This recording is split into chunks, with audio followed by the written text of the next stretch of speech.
Hey y'all, good morning. Rise and shine. Don't I look cute? You like my outfit? I just woke up and today my mind is still on baby prep. I really want to do like freezer meals. I'm gonna make like a few staples, a few basics. Oh my God, I need something on my lips. I look deceased. But I'm just gonna make some freezer meals. I figured that's something that y'all would like to see because they're really basic. They're staples that we love. They're also gluten-free, and I'm gonna show you how I make them, freeze them, pack them, organize them in my freezer. And I'm also gonna make some lactation cookies. I know that like it's hit or miss with the lactation cookies. About 50% of people that I talk to are like, oh my gosh, yes, the oats and the brewer's yeast and everything is so good for your milk supply and recovery and blah. And then other people are like, no matter what you do, you cannot change your milk supply.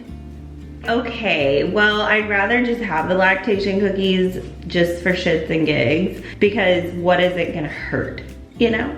If anything, I'll just have like a sweet treat. They're so cute. Okay. Hi, Mama.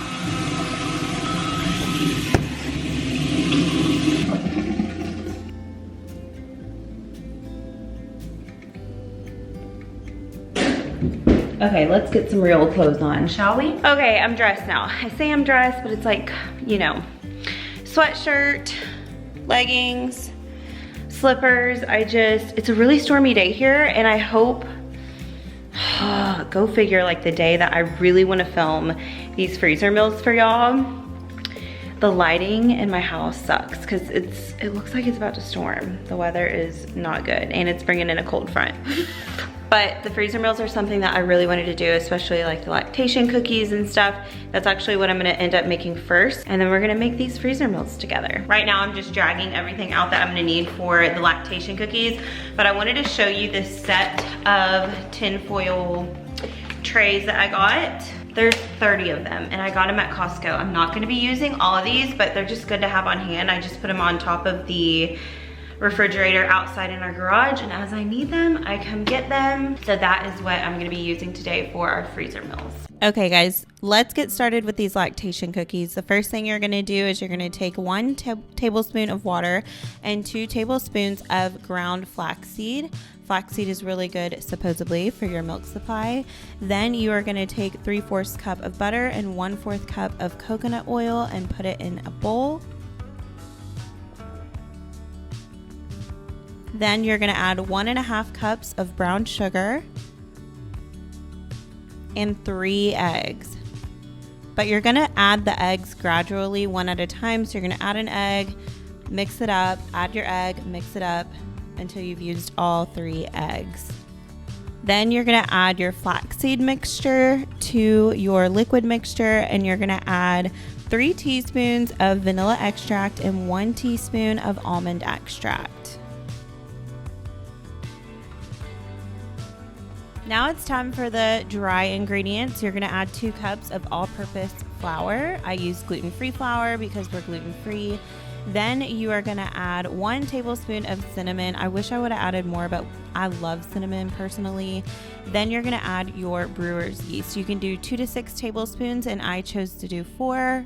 Then you're gonna slowly add your dry ingredients to your wet ingredients. I just added it a little bit at a time as I stirred everything together. And then you'll see that your dough starts forming.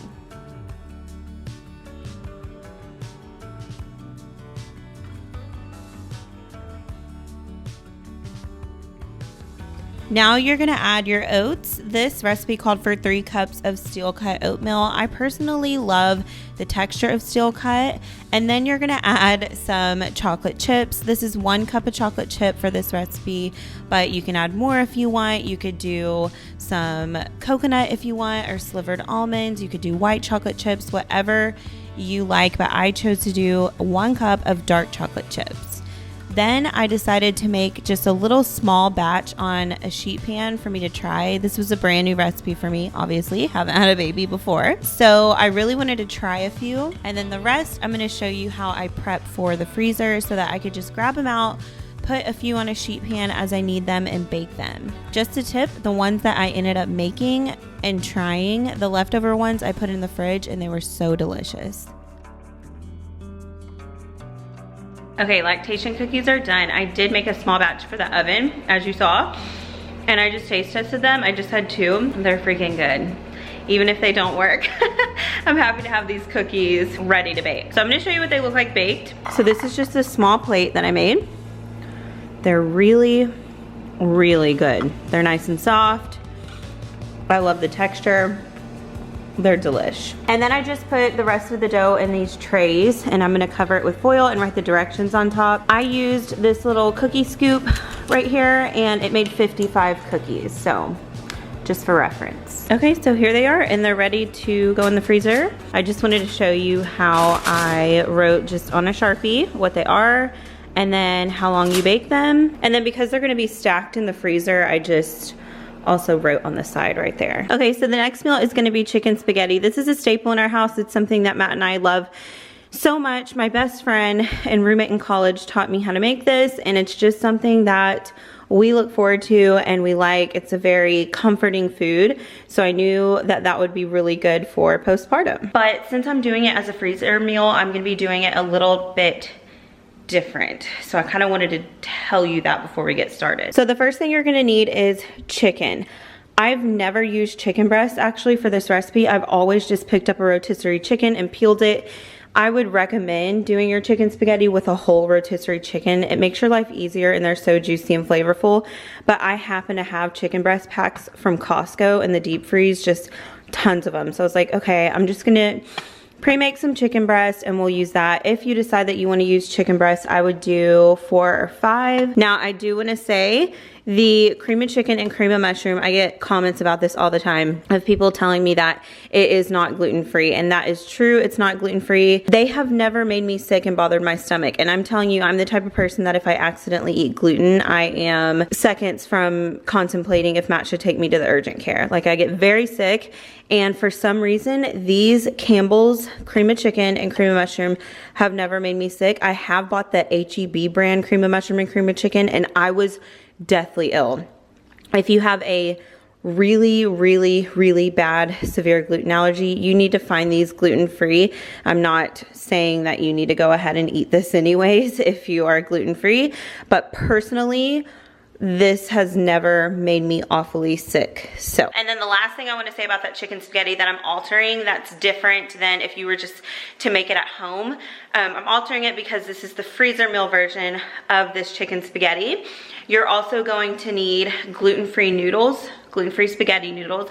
I've actually made this with bow tie and it was just as good. And then you're gonna need shredded cheese. Now I am doing like the base of the gluten-free chicken spaghetti, and then on the top of my foil, whenever I go to make it or Matt goes to make it or whoever goes to make it, I'm just gonna put add gluten-free spaghetti, and then the directions for like topping it with cheese and when to top it with cheese and stuff like that, which I'll show y'all. But I find that with the gluten-free spaghetti, sometimes if it's sitting in a liquid, it gets kind of gritty just because it's gluten-free. If you're using regular spaghetti noodles, you should not have that problem. You should be able to make this entire chicken spaghetti and then just freeze it. You're not gonna bake it until you're ready to eat it, but it will be really easy because I'll have the base of the whole chicken spaghetti made. All we'll do is boil the noodles, mix them together, and put them in that dish, the silver tin, and then bake it in the oven. So, all right, let's get started. Okay, let's get started on this fan favorite chicken spaghetti. So I'm gonna go ahead and start by shredding up my chicken. I do like the chicken a more shredded texture for this chicken spaghetti. Then in a saucepan, I'm gonna start adding my cans. So you're gonna do 2 cans of cream of mushroom, 2 cans of cream of chicken. You're gonna do 8 ounces of sour cream and 2 cans of Rotel. So you're gonna get all your cans, your sour cream, everything already in the pot. I added some salt and pepper as well. Whenever you warm it up in a saucepan like this, it just makes it a little bit easier for all the ingredients to combine. So that's why I do that. It's not necessarily cooking anything, but it just makes it easier to mix. And oh my gosh, so delicious. Then I went ahead and transferred it to my pan, and this ended up making 2 batches for me, which I was really, really excited about. And then I just pop the foil on and write the instructions. Easy as that.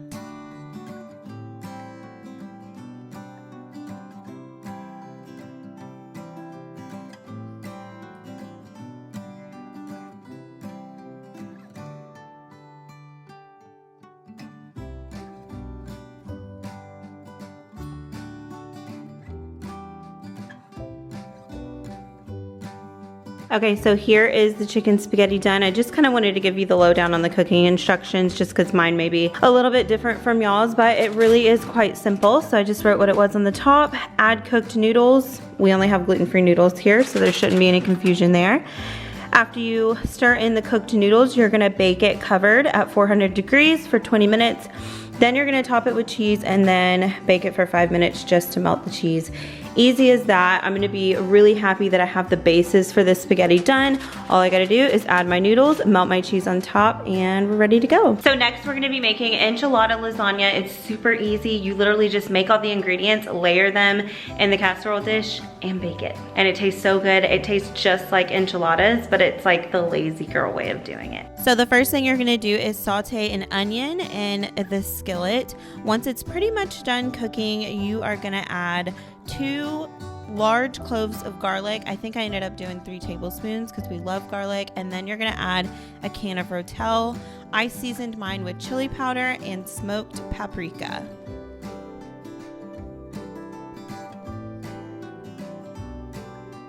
Then you're gonna add 1 can of pinto beans. And you're gonna add some rice. All I did was put a cup of rice in my rice cooker and 2 cups of chicken broth. I also threw in a cilantro flavored bouillon cube, and it is the best, most simple rice recipe ever. My rice cooker is everything. It's probably one of my favorite and most used kitchen gadgets. So that is what the beans and rice mixture looks like, and I'm just gonna transfer it to a bowl and set it to the side.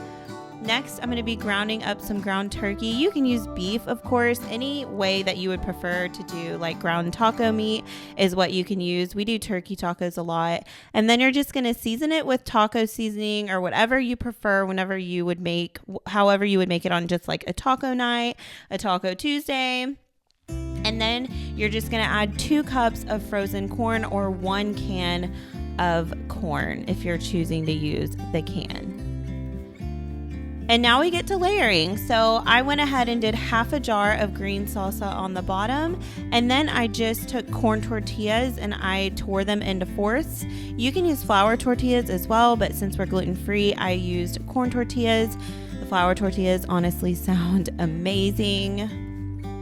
Then you're going to scoop half of your rice mixture on top of the tortillas.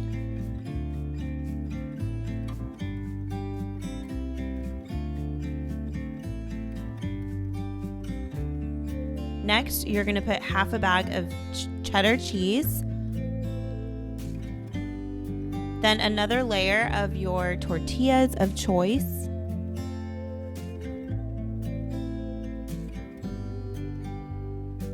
And then you're gonna pour some red enchilada sauce on top. And then you're gonna go in with your beef or turkey taco mixture with your corn. You're gonna put all of it. Next, you're gonna add the remainder of your rice. Pour the rest of your salsa verde on top evenly, and then top with the rest of your cheese.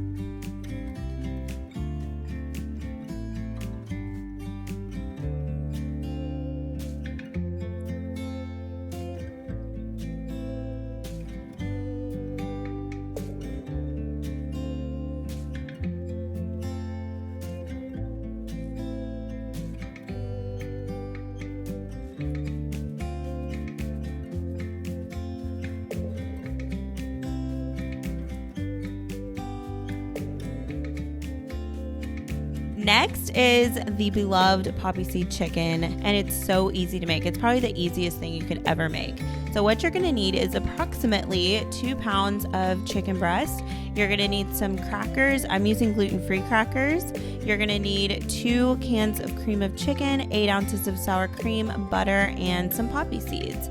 So I'm gonna start by cutting up my chicken breast. For this recipe, you're gonna want like a cubed, chunky type of chicken versus like a shredded chicken. Trust me on this one. Then I just put my chicken into a bowl and I literally just add my ingredients. So I add the 8 ounces of sour cream, 2 cans of cream of chicken, and mix it all together. And then of course I add some salt and pepper. Now we're gonna get started on the poppy seed cracker topping. It is so delicious. This is what makes the meal, and it makes it so yummy and so comforting. So I went ahead and put my crackers into a bag. And then this is a fun part. This is also would be really fun if you like made it with your kids, because you get to smash it all up and make crumbs out of the crackers. Ritz crackers is a really delicious option for this meal, but I of course have to use the gluten-free crackers. Then you're gonna add 2 tablespoons of poppy seeds and 1 stick of butter, and you're just gonna mix it all together, and that is your topping. When you bake it, it gets so golden and crusty on the top. Oh my gosh, with the creamy chicken underneath, it's literally the best ever. And look how easy it was.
Next, we're gonna prep 2 pans of turkey meatballs. These are awesome to have on hand because they're so versatile in the ways that you can eat them. I'm using ground turkey, but I have used ground venison in the past, so you just pick whatever meat you want. I'm adding green onions to it, but some people don't like them. You can use regular onions as well. I'm adding 3 tablespoons of garlic, and then 2 tablespoons of avocado oil, 1 tablespoon of apple cider vinegar, salt and pepper, and then a 1/2 cup of gluten-free breadcrumbs and 1 egg. Then all you're gonna do is mix it all together, and then you are going to prep your meatballs in a lined sheet pan. These will just go in the oven, and I'll tell you exactly how long to bake them for. So 2 of our favorite ways to eat these is to put them with some teriyaki sauce and then eat them over sticky white rice. That's Matt's favorite way, and then I'll serve it with like a side of broccoli. Another really good way to use them is in spaghetti sauce, your favorite spaghetti sauce, of course, or you could even do like meatball subs with them. They're just so versatile.